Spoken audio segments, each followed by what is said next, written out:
in a statement said that the papers were returned yesterday after they were handed in by the police earlier in the day. The Attorney General had also given several instructions for the police to look into, as well as conduct investigations into other cases said to be linked to suspects in the case. Home Minister Datuk Sri Hishamuddin Tun Hussein said yesterday the police had sent the investigation papers to the AG and that a complete report would be handed over in a fortnight after a DNA report was ready. Datuk Sosilawati Lawiya, her driver Kamaruddin Shamsuddin, lawyer Ahmad Kamil Abdul Karim and CIMB Bank officer Nur Hisham Muhammad went missing on August 30th after going to Banting, Selangor over a land deal. Police found out that they had been killed, their bodies burnt and the ashes thrown into rivers in the vicinity of Ladang Gadung Tanjung Sepat near Banting. 8 people have been detained to assist in the probe into the murders. Police are also investigating 4 other cases involving 3 missing persons and a woman who was killed in front of her house in Banting, purportedly linked to 2 lawyer brothers who are the prime suspects.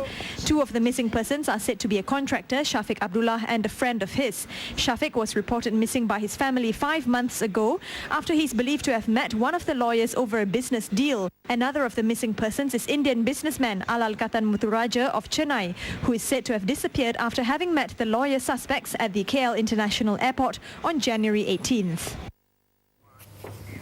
Meanwhile, police have requested the family of the Indian businessman to provide DNA samples for analysis. This after more than 300 pieces of bones were found at several locations at the crime scene. The woman claiming to be the wife of A. Muturaja, S. Usharani, arrived at KLIA at 8:30 a.m. today from Chennai.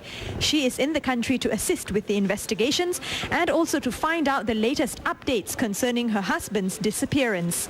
Usharani was brought to the Kuala Langat District Police Headquarters to meet its Deputy Police Chief, DSP Rizani Ismail, and the investigation officer.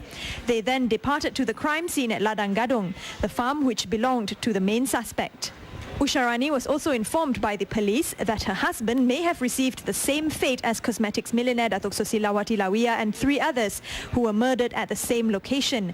The group later left to another location at Sungai Pancau and Sungai Kancung Laut, where some of the evidences were discovered. Muturaja's parents are expected to arrive next week to provide the DNA samples.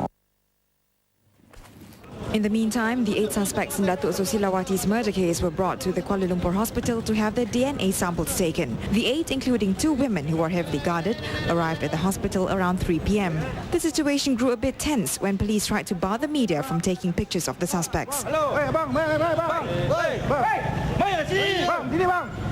Apart from the 2 lawyer brothers, the 6 detained by police were believed to be farm workers hired by the prime suspect. All suspects left the hospital 2 hours later. Meanwhile, the residence of bank officer Nur Hisham Muhammad, who was murdered together with Datuk Sosilawati, was splashed with red paint yesterday. The family members were only aware of the incident around 1:30 p.m. when informed by their neighbour. Nur Hisham's brother-in-law then lodged a police report on the incident around 9 p.m. According to Ampang OCPD ACP Abdul Jalil, a plastic bag containing the red paint was thrown at the car porch. The case is being investigated under Section 427 of the Penal Code for committing mischief.